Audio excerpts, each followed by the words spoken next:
All right, legends, I am back in Australia after an absolute whirlwind of a time in the offseason. I've been gallivanting all over the world.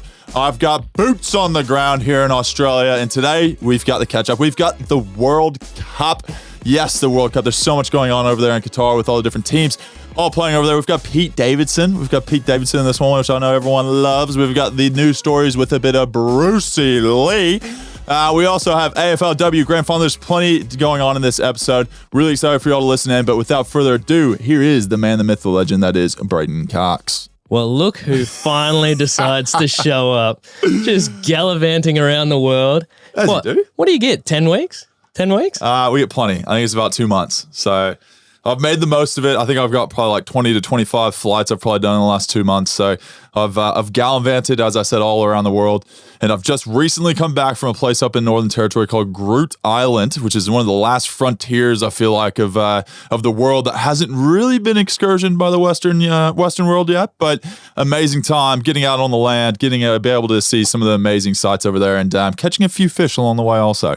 Well, how is the weather up there? Because I've been giving you updates, but since you've been back, I don't know whether the sun just shines out of your ass, but it's been blue since you've been back. You've been complaining about this weather this whole time, and I'm telling you, I went up to Northern Territory. It's about 40 degrees up there, humid, hot, crazy, just sweating 24/7 in the sun. And I come down here, and it's like perfect, beautiful, just like a 25-degree day, beautiful sun. And I don't know, I just don't understand what you've been complaining about this whole time. It's been absolutely beautiful down here in Melbourne since I've gotten back, and I can't really complain. It's been awesome. It's been an amazing day. Well, I don't want to blow my own trumpet. Is that the saying? Toot your own horn? Toot your own horn. Yeah, I don't want to toot my own horn, but I will. While you've been gone, I was noticed for the first time. Huge. Yeah. We've got someone that's noticed Brayden from the pod. And of all spots, it was at the BWS, the Bottle-O. Ah, you're local. Yeah. You're local. And it wasn't like a great... It was like, oh, you Brayden from the Mason Cox show? I was like, yeah, that's me. And then they're like, oh, man, what's Mason like? Oh, I can't believe you get to work with Mason. Oh, how cool is he? What's he like? Whoa, he's so tall. And they're like, yeah, cool. Just give me my beer. Just give me my beer. Let me move on. So it's the cashier. Yeah. It's the cashier. Yeah, okay. Unreal. Well, we have ticked the box. We've finally done it. Brayden has been recognized out on the streets of Melbourne for being on the Mason Cox pod. I think it's a sign. We're blowing up. Things are going well. Things are going well, and it's exciting to be back. We've got some proper audio quality and video quality now that I'm back in the van with you face to face, and I'm really excited for what's to come in this little chat. We've got, obviously, the World Cup is one of the big things I'm really looking forward to. It's a massive deal in the world at the moment, and everything going on. And there's so many controversies that are going around with Qatar and everything that's happened, mate. So we'll jump straight into it. What do you got for us right now as far as the World Cup? Yeah, I don't know if you've seen it, but there was a pitch invader in the Portugal-Uruguay match. And everyone's kind of, I guess they've been waiting for a pitch invader just to see what happens. And this guy, you see these guys or girls at the big world events, and they're out there spruiking their cause. We know kind of how risky it is to be a pitch invader in Qatar. So he was, spreading the word of multiple things. He didn't want to just jump out there and, protest one thing. Just one. No. So he jumped out there. He's got the Save Ukraine on the front. Yeah. He's holding the rainbow flag. Oh, double. And I think he's got like Respect Iranian Women on the back. So he's tripled down. Yeah, so he's touching a lot of bases there. So, respect to him. That's ballsy, especially in that place with everything going on. I don't know if you heard the armbands with the armbands were essentially FIFA told them they wouldn't allow it because they'd start giving yellow cards and start ejecting players if they wore it, which is insane to think beyond belief. But this man, to you, all three at once. Pitch invader, it's always bound to happen. Always big games. There's always some pitch invader trying to, make a cause, all that kind of stuff. So this guy tripling down is it's a statement, to say the least. Yeah, it was. I think everyone's looking at him thinking, good on you, good brave act. Has anyone heard from this man since? That's the big question. I wanted to look up to see, the end result, to be like, oh, what happened? But it's.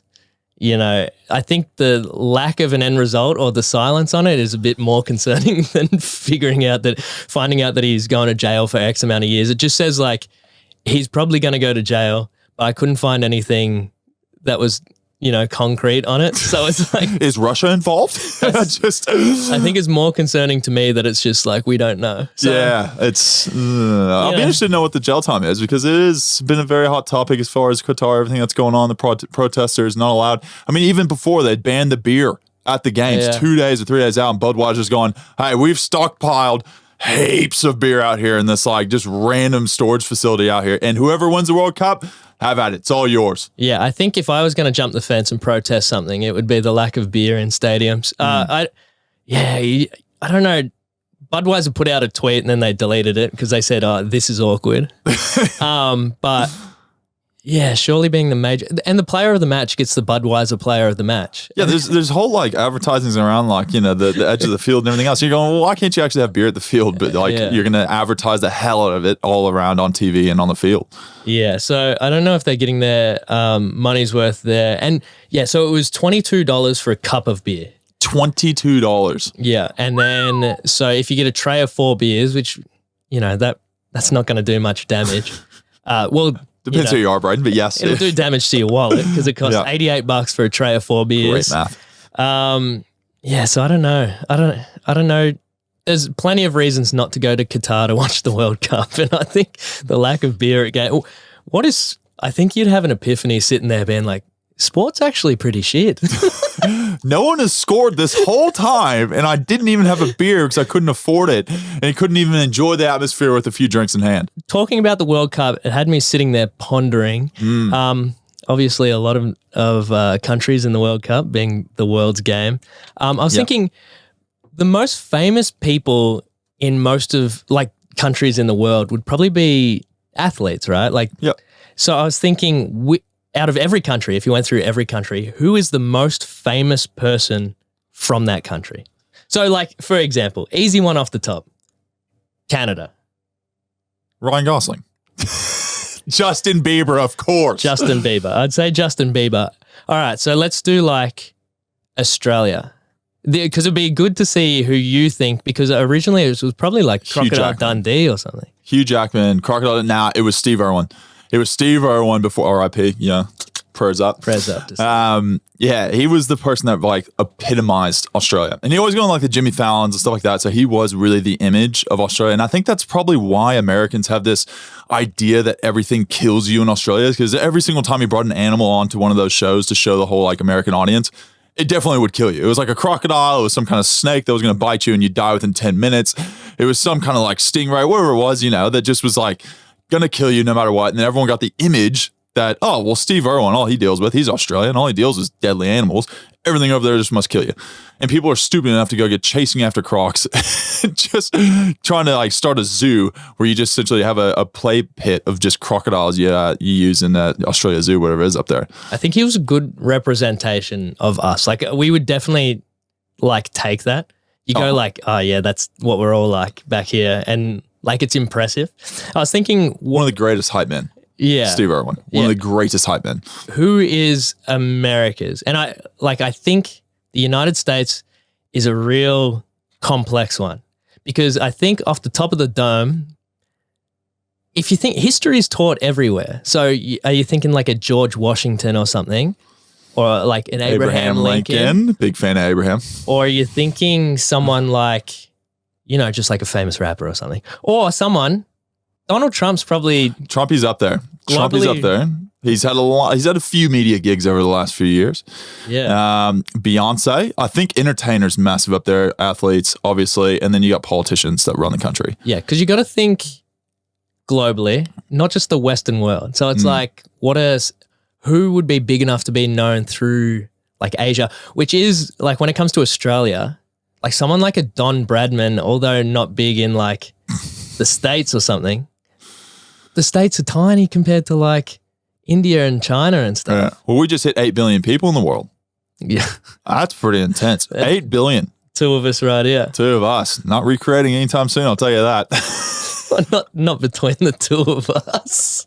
Either one of us. Yeah. Either one of us. But yeah, I think, it's the politicians, it's the entertainers, and the athletes are the top 3, I'd say. Well, so I could probably go the LeBron, the Trumpies, and maybe the Beyonce, or hey, Christmas is around the corner. I think it might be Mariah Carey. I mean, in all honesty, let's be honest, it's the most famous song around this time of year, and you cannot stop going to any supermarket or any shop without hearing her song. Well, yeah. So I'll read out a couple more because I have a couple written down, and it gets a bit sketchy because I would say Austria, pretty big one. Arnold Schwarzenegger, all right. I'd say Sound of Music, but yes. What, Sound of Music's not a person. Well, other people on the Sound of Music. If I saw a lady walking down the street, I'd recognize her. But Adolf Hitler's from Austria. Pretty well known. Pretty well known. He's pretty well known, yeah. But it's like, don't want to be known for that. Yeah, but he is. Is that a so maybe you probably don't want to know. You probably stick with Arnie there if you had a choice. For politically correctness, yes, we'll stick with Arnie. What else do we have? Iraq, Saddam Hussein. Real dark we're going here. South Africa. Nelson Mandela. Yep. Yeah. Egypt. One of the Egyptians would be like what's her name? Cleopatra. Yep. I'll take Cleopatra. France. Thierry Henry. I knew you were thinking it. Yep, I know. He's one of the greats. One of the greats. Napoleon? Napoleon, yes. Netherlands? Vincent van Gogh. Van Gogh. Okay, we could keep doing this forever. But that was a little thought of mine. The most famous people in the world per country. Yeah. So, I don't know. I don't know if we got some wrong. I feel like Australia, like Steve Irwin's pretty up there. Steve Irwin's it. Steve Irwin and Logan Paul? No, what's his name? What's the guy's name that did Crocodile Dundee? Paul Hogan. Paul Hogan. Logan Paul. Oh my god. Close enough. Oh, wow. Talking about famous people, mate, we're going to the water cooler chat because there's someone right now that I have to talk about. This man is just ruling this world. I'm telling you, for two guys single that can't find a female to save our lives, this man has had so many females thrown at him. I don't know what he knows what to do with it. He is the man, the myth, the legend, the GOAT of dating, Pete Davidson. Now, Pete Davidson recently has been seen at Madison Square Garden, which is the place to release to the media that you are dating someone courtside. You go and sit courtside at a Knicks game, wherever it is the way to the media to say, yo, we are official. And Pete Davidson. Did you go to Madison Square Garden while you were? Yep, I did. Didn't sit courtside. That's not for you to know, Brayden. Don't worry about that. But I was there. I was at a hockey game, totally different. But at a Knicks game, courtside, center court, we've got Pete Davidson, and I'm going to butcher this name, but Emily Ratajkowski next to him. Might be misspelled or mispronounced, but she is a model. She's a beautiful lady. But I must ask, because Pete Davidson, I don't know what this man does. He needs to write a book. He needs to start a podcast, How to Get Girls or whatever it might be, because this man is an absolute legend. He's gone through, let's go through some of the people he's dated. He's got Ariana Grande. Oh, beautiful. Kate Beckinsale, Kim Kardashian, obviously the big one. We all know Kim K and him had a little bit of thing after they went on SNL together, had a little smooch on television, and then they started dating after. And my biggest question now, the Kardashians, right? Yeah. We all know whenever you date a Kardashian, things don't really go well after. We talk about Kanye, we talk about others. I won't name any other Australians, but talk about some people have dated Kardashians and things aren't going so well. Do we think Pete maybe reached his pinnacle with Kim, or do we think he's just going to keep doing this and he's going to essentially date every hot female out there? I think he's doing okay. If you got to settle with Emily Ratajkowski. Yeah, it's pronounced perfectly. Yep. I think you're doing okay. Sounds like a tennis player. Yeah. Yeah, I'll take that. No, I think he's doing well. And I think I know why he's doing so well, but I'm not sure. What's that? Can we say it on the podcast? Hit it. I mean, we can always take it out. Maybe just have a massive dick.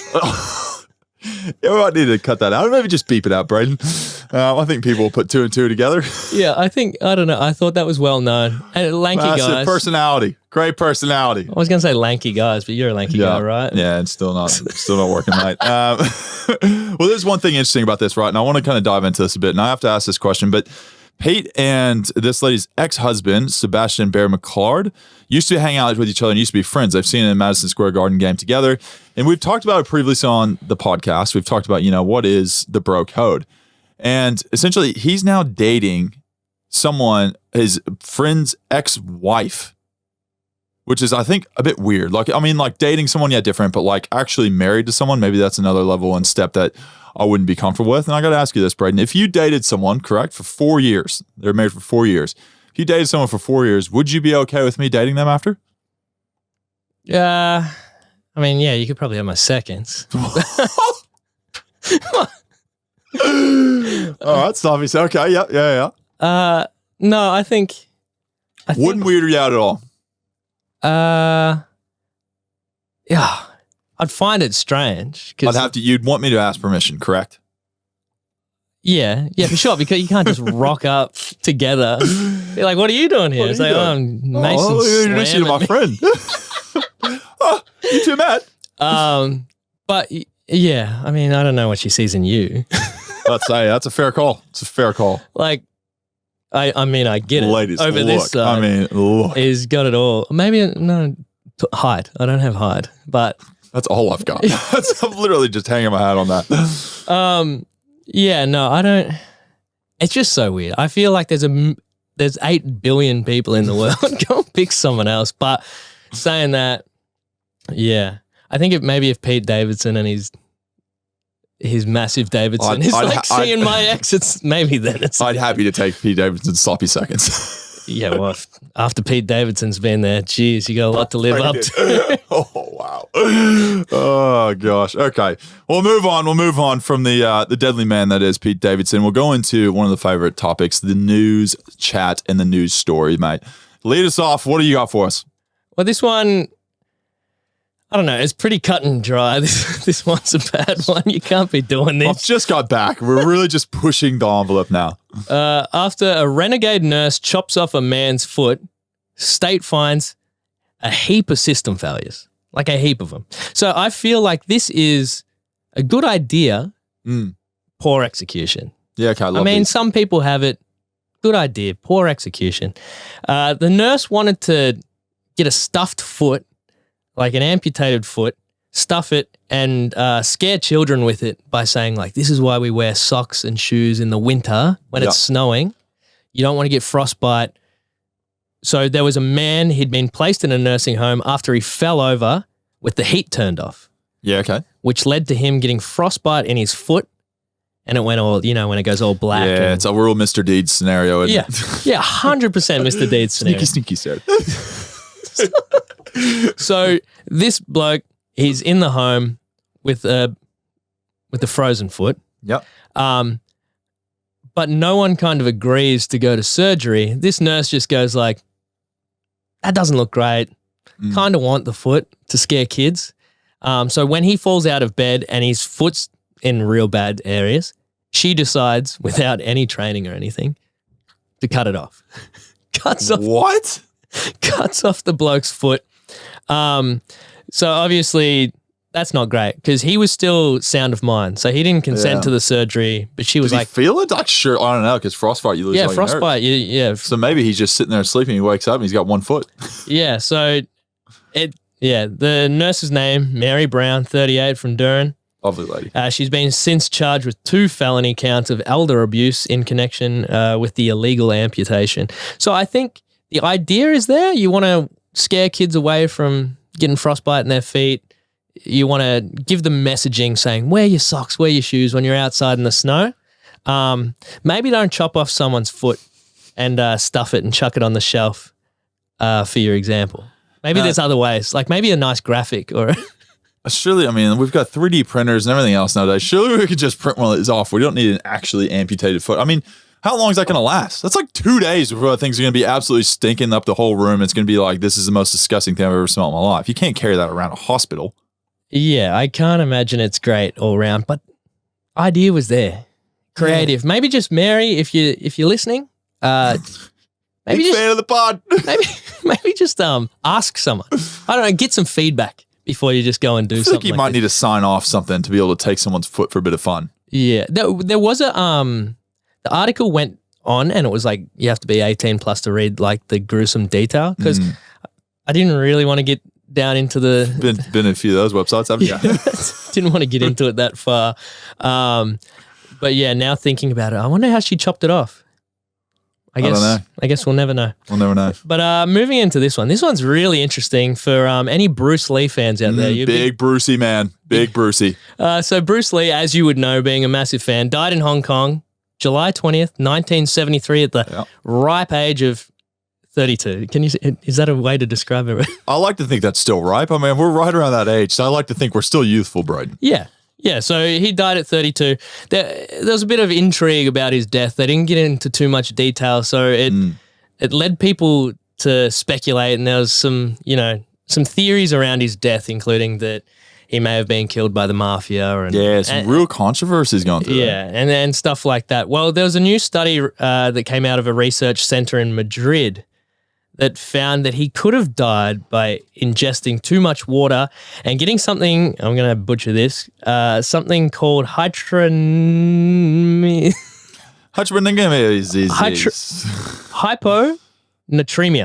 Hyponatremia. Yeah, hyponatremia. It's the kidney's inability to excrete excess water. So you drink too much water. Jesus, is ironic. Your kidneys can't handle it. And yeah, you essentially drown. So the man that moves like water, you become what is it called? You become water. Like you move with the water. Well, it's funny you say. Oh, do you have it? I said, empty your mind.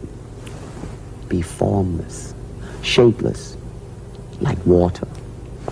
Now you put water into a cup. It becomes the cup. You put water into a bottle, it becomes the bottle. You put it in a teapot, it becomes the teapot. Now water can flow or it can crash. Be water, my friend. It becomes that teapot. Very interesting. Didn't see that coming. So wait, hold on. So he's drank excessive amounts of water because we all know he was a big water fan, obviously by the quotes that we just heard, but he drank so much water that it killed him? Yeah, so everyone knows what hyponatremia is. Hyponatremia, yep. But it's way more common than you think. It's found in up to 40% of hospitalized persons and may cause death due to excessive water ingestion, even in young, healthy people. So this scares me because I bring a water bottle everywhere I go. Well, I'm one of those just like crazy OCD people that's like has to have water on me 24/7. This is vindication for me because I underdrink. Oh. I'm like a sultana. I don't. Oh gosh. No water goes in me. I wake up. I have a coffee. I have another coffee. I have another coffee, and then I go to bed. So this is not healthy, dude. I'm not, I don't know what I'm going to get from that, but it ain't going to be hyponatremia. And the fact that we're 60% water, which everyone spooks, you got to drink tons of water because the body is 60% water. Yeah, well, that doesn't help. So it doesn't do shit. If you drink more water than your kidneys can excrete, you die. So no good for young Brucey. And yeah, so obviously it's a bit ironic because he popularized by the quote, "Be water, my friends." You put water into a bottle, it becomes the bottle. You put it in a teapot, it becomes the teapot. Be water, my friend. That is the most ironic thing for him to be known as that quote. It's like his most famous quote probably. And then what is the one thing that makes him pass away? Being like water. He became the water. He became water. Press up to Brucey. So this is the last article, and this is the headline. Prison sacrifice. Angry crowd berates tourist who climb protected pyramid in Chichen Itza. Mexico. I know where that is. I was actually recently close to there. I was pretty happy that I got that pretty close. I did pretty good. It's a lot better than the whole water thing you tried to get with. Hyponatremia. Between that and the Katagalski or Radajakowski or whatever her name is, we're going well in pronunciations, everyone. I'll let you figure out the details later. It's one of those podcasts you leave smarter than you arrived. It's just like Billy Madison. He's like, we're all dumber now for listening to you for the last 10 minutes. Speaking of dumb, this tourist just climbed the 90 steps of the Temple of Chichen Itza. I might actually be saying it wrong. Chichen Itza, which is, protected, world famous archaeological, temple-like thing, structure. Anyway, she just climbs up, gets to the top, turns around, does the old Rocky Balboa, arms out. Oh no, she would have been American for sure. Yeah, well, we didn't hear much from her, but we heard plenty from others around her that are screaming things which roughly translate to yelling out at her to go to prison and be offered up as a sacrifice to the gods after she climbed down, and a mob kind of gathered at the bottom of this temple, and they're all just throwing water at her and like grabbing her hair and yanking it. Far out. She was like water. She moved. Yeah. Exactly. When people throw a bottle of water, become the bottle. She talked a big game up on top. And then when she got to the bottom, and they were just like kicking the shit out of her. Anyway, here's a bit of... Is this the angry mob? This is the angry mob. Oh, here we go.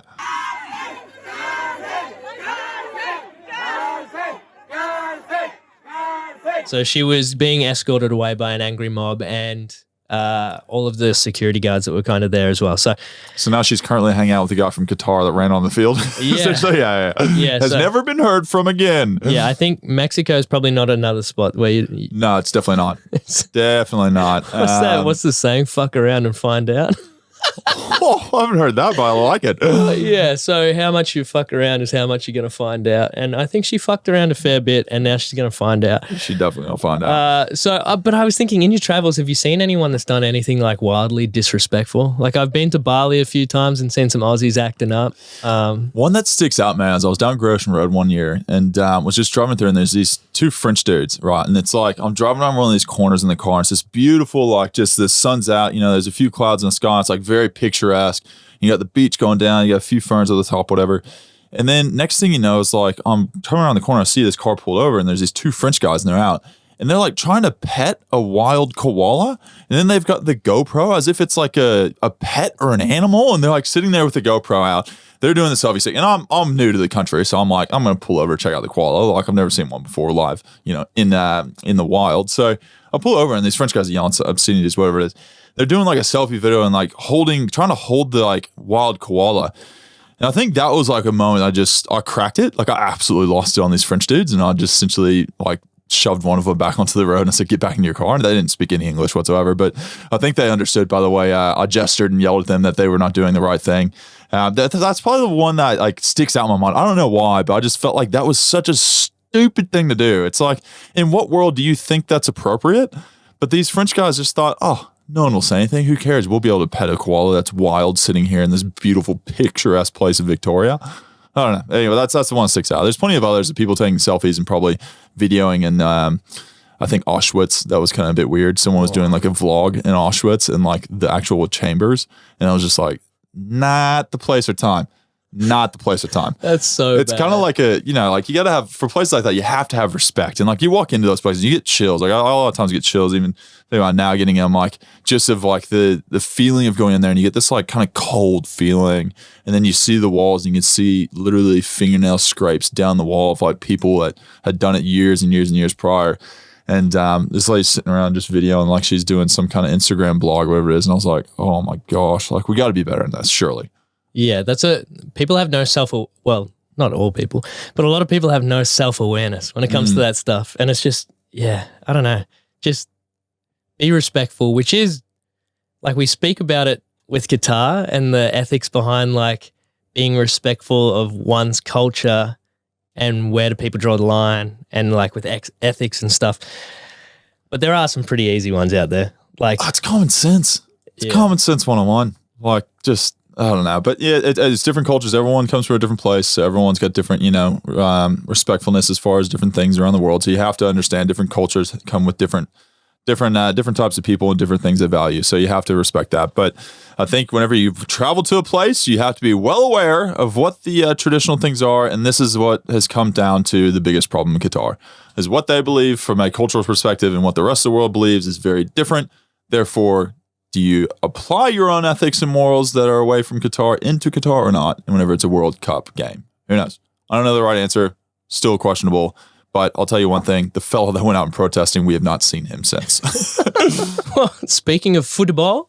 Yes. Let's jump into the footy chat. And your good friend, Gillan McLaughlin. Oh, the legend. Hey, he's a tall fella. He's a tall fella, old Gilly. Do you know how tall he is? He'd be like 6'5".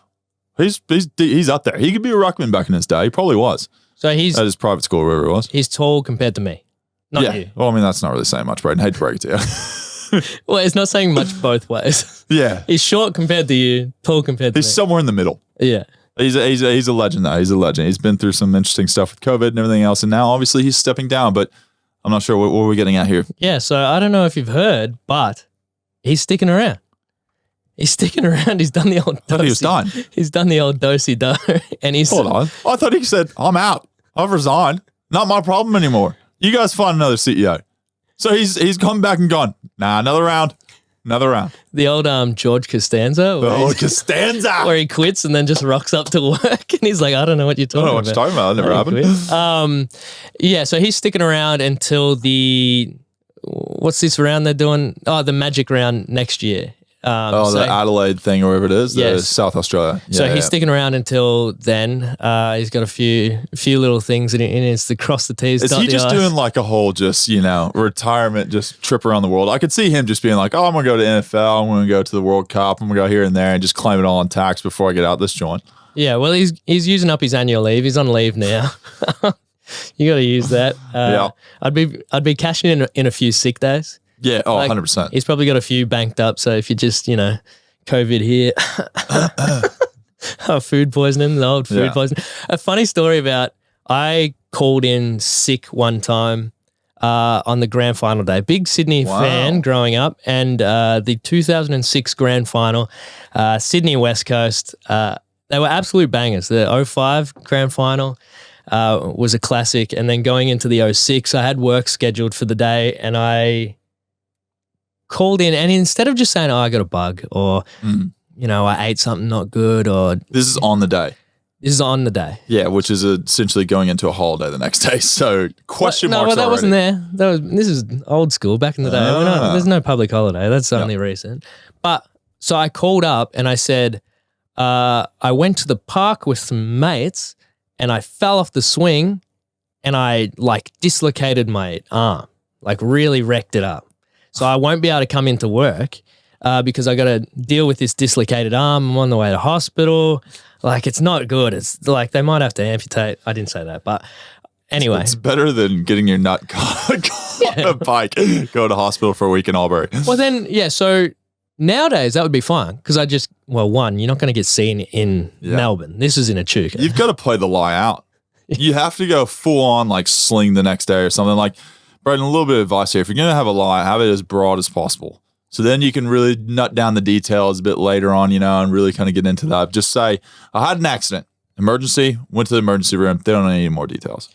Well, I didn't do that. And because I didn't have my license, I was 15. So I walked to a mate's house in Moama, which is a, 3-4K walk, to watch the game. Yep. And of course, my boss called me and said, I just saw you walking down the street. Oh, no. You look fine. Oh, no. Which is, the foresight. Echuca's only got 10,000 people there, and I'm walking down the main street. Are you sure it was me? Me? I don't know. There's another, I've got a brother. Yeah. So, he advised that I quit, which I did. And that was the story about how I faked an injury instead of just saying that I had food poisoning or something that would last a day, and that would have been fine. It's I do find it funny because I feel like there's always this video I always see of similar story about someone will go to a game, right? They'll go to some sporting event, they'll be with a girl next to them. Yeah. And then all of a sudden they go on the Jumbotron to the kiss cam or something like that, and then all of a sudden the guy just ducks away and he's like, oh no, I don't want to be part of this. I don't want to be a part of this. And the girl's looking the other way too, and you're going, I reckon this guy's married and he's brought his second girl out to this game and now he's put up on the Jumbotron publicly and he's going, I cannot be seen here. Whether it be getting off work or doing something like that, there has been times where people have legit died. Because I think, I've been told this story, I'm not sure there might be truth to it or not. I think there's a bridge over Great Ocean Road in the 12 Apostles, right? And there was two people that were, the bridge had actually tumbled, right? So the connecting part between the land and the island ended up falling, and there was two people stuck on there, right? So nature did its thing, made it crumble, and the two people were stuck on there, had to get helicoptered out. It became a whole news story. And this might be a total just lie, but someone told me this when I first came here. And apparently those two, one of the guys was married, and he was having an affair with a girl. And obviously, the way the news happened, they get on the helicopter, they come back to the mainland, they're both seen together. The girlfriend or the wife finds out that he's got this girl on the side that he's having an affair with. And essentially Mother Nature was the one that ousted him and put him on an island together before the news got there. So whether it's a true story or not, I don't know. It's a good one that stuck in my head, that's for sure. But there is times that, you got to be a little bit looser on your lies, Brayden. That's my advice. Well, that could, that's nature's way of bringing you together. Silver linings. Silver linings. I don't know about that. We'll move on to the next thing now. I want to become CEO one day, maybe the AFL. Who knows? Maybe I'll throw that out there. But Gilly, it's great to have you around for a little bit longer. I'm not really sure how long you're going to stay around, mate. But if you need someone to refill your job, I hear the paycheck's pretty good, so I don't mind jumping in. Surely that's not a great job. Do you want to be CEO? Yeah, really? Of course. Of the AFL? Yeah, that'd be awesome. You paid you paid heaps more than I do now. Are you kidding me? Yeah, I don't know. All I gotta do is just go show up to a few things and, tip the cap and say, great to see everyone. Just gotta be I think there's the face of the AFL, which is the CEO, and then he has a lot of help from the people underneath him. And he'd probably be willing to say that too. Obviously, he makes the executive decisions, but I think a lot of those decisions and the details that go behind it are probably handled by someone else. Well, he missed a couple of events being away. I don't know if you saw that. There was a couple of little rumbles about it. He missed the AFLW grand final. I don't really see like an issue. I think the thing is just from a PR perspective, people want the image of him there just as a support. Yeah. And it's the same thing. It's like PR, you want to be seen playing at the biggest grounds. You want to be seen at a training facility. You want to be seen playing at Marvel in a proper stadium. And I think that's like probably where some of the argument goes, like in some of the frustration from some of the people that are saying these things. And it's totally understandable because you want to be playing the best, you want to be playing its best people, you want to be playing the best like facilities and have some of the main people in the industry, supporting you. So I get where they're coming from. They have had 2 grand finals this year. So I'm not sure if Gil was at the first one or not, but I can understand he's had a big year. And I think the AFL, AFLW and everything that's happened, it's been a massive year for the industry. So I think everyone's pretty excited now during this Christmas, December, January period to have a proper shutdown of the whole industry. We've obviously just finished the draft, which was good. Interesting, the draft. Oh gosh, man, what are they doing nowadays? They're asking all these weird questions. They're getting people to play Uno and start doing putting challenges. And I just don't get it. Like, we just got completely bored? Like, do we just not really have enough? I feel like it's somewhat of a filler for AFL fans to say like, oh, okay, it's been so long since we've seen players back and now teams are finally coming back to training and stuff. But I've got them doing some of the weird stuff, man. Like some of the questions I read up on was like, how often do you wash your jeans if you wore them once a week? What traits do you need in a girlfriend? What car do you describe yourself as? And Brisbane asked me, whose spot I would take out on the team right now? Or what's your favorite phone app? Brutal. It's Imagine like, if what you in got the world are we doing? If you got to the club and you're like, oh yeah, I want to take Pendle's spot. It's like roll in day one and it's like Pendle's like, oh yeah, you want to take my spot, do you? It's like roll him under the bus. Yeah, but I think the draft is so boring. Oh, it's so boring, man. To split it across 2 days, I could get around it enough in one day. You go like, oh, you get a bit of hype. You want to see as a club your first pick or whatever. Some teams don't have a pick in the top 20. So then you got to wait to day 2 to find out who your team picks. And day 2 is just a snooze fest because like who you got in day 2? Like pump those players all respects to these players, but it's like just cram it into one day. Fly through your top 10, celebrate those, then 10 to 20. And then, just knock out the rest. I'll ask you this. Do you prefer draft or trade period? Trade, hands down. Yeah. I find the trade way more interesting. Yeah. Well, like they're already personalities. You know how good they are. You've watched them throughout their career. You get excited because you're like, oh, I saw him do that at that club. Now he's doing it at my club type stuff. And even like I can get around the speculation. Like I'm for the speculation. Oh, this guy might go there. This guy might go there. All the rumblings and all of that stuff. I don't deep dive into it. Yeah. I just see it as it hits my feed or whatever. But it's so much more interesting. As an AFL employee, it just goes all year. Like if you think just surface level, this is surface level. If you go like, so the players are back from the start. You cover the preseason period. Then you got your season launch stuff that you got to get ready for, and then if you're lucky enough to only have a men's team and a women's team, like Collingwood has a netball team, a wheelchair team, a VFL team, it's a lot going on. I think 7 or 8 teams. You got to cover all of those teams all at the same time. You do your season launch, then you're into the season, and that's minus all the photo days and all of that stuff. So you get into it, and then you're like, thank God the season's here. A bit of like formula and some structure, and I do this throughout the week. But you work 6-7 days a week. You get to the end of the season, you're absolutely wrecked. If you make finals, you're like, yay, we made finals. Get to work some more. And then you go into your postseason stuff. So like you got your best and fairest, like they got the Brownlow. Then you go into like now the women's season starts up. So you do the women's season all the way through. And then you got the trade, the draft, and then the men come back to train. It's like, it's flat out. Oh, There's a lot going on. There's a lot going on whenever it comes to the AFL world. And I think, like I said, I think a lot of people are going to be excited for this December, January to have a full shutdown. Take a month off, go down to the coast, sit on the beach for a bit, contemplate life, be re-energize yourself and be ready to go again for the next year. 100%. Create the hunger for it. Take it away, bring it back. Take it away, bring it back. Well, we will end there, man. It's been a great little catch up now.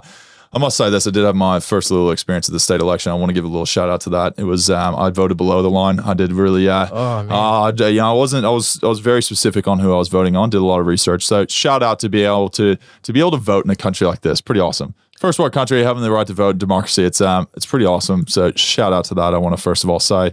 What do you think about people being forced to vote? I don't mind it. I don't mind it, but I think people should be more aware of what each person represents. That's what I'll say. I think a lot of people go in there and they just go, oh, this is why my parents have voted. This is what I think that they'll do, but they don't actually do any research on them. So my biggest thing, whenever it comes to voting, do your research, have your opinions and everything else, but go in there ready to go. Know exactly who you're voting for. So then you tick the boxes and you're straight out of there. I don't know if it's good advice, but if you vote outside your electorate, man, you skip some lines. You skip some lines. Well, you just like when you vote outside your electorate, you go through a different area. So there's like a massive line that's like the electorate, and then you go like, hey, I'm from a different electorate. They go, oh, this way, sir. And they're like, it's the early vote. You got to do the early vote, Brayden. I'm telling you. That's the best way to go about it. There's no sausage sizzle, though. That's the worst part. No sausage sizzle if you're an early voter. But I will tell you one thing, plenty of pamphlets. Plenty of pamphlets and people yelling at you. And I shout out, actually, I want to say this last before we get out of here. Shout out to the Green Party. They asked for the pamphlet back to be recycled. And that is on brand if you asked anyone else. It would be the most on brand thing about the voting system.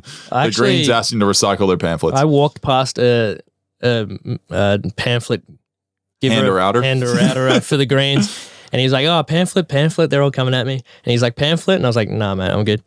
And he's like, no paper, I like it. And gave me finger guns. Oh, finger guns. A little wink in the finger guns. I was like, big fan. That was cool. Big fan. Like, I don't mind the Greens, but man, their people are nerdy. I can't.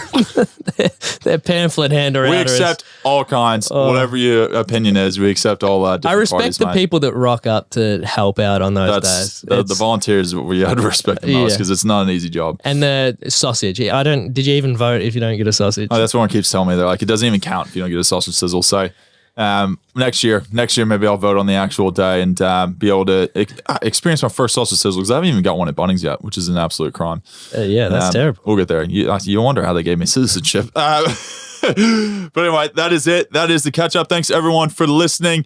Check out the rest of the episodes that are behind us. We've got some amazing people we've interviewed throughout the weeks, and check it all out with some older catch ups and everything else. But as always, I just want to say a massive thank you for listening. Check out the 7 different platforms. We're all on social media and everything else, and we'll hear from you next time. Peace. That was a terrible ending.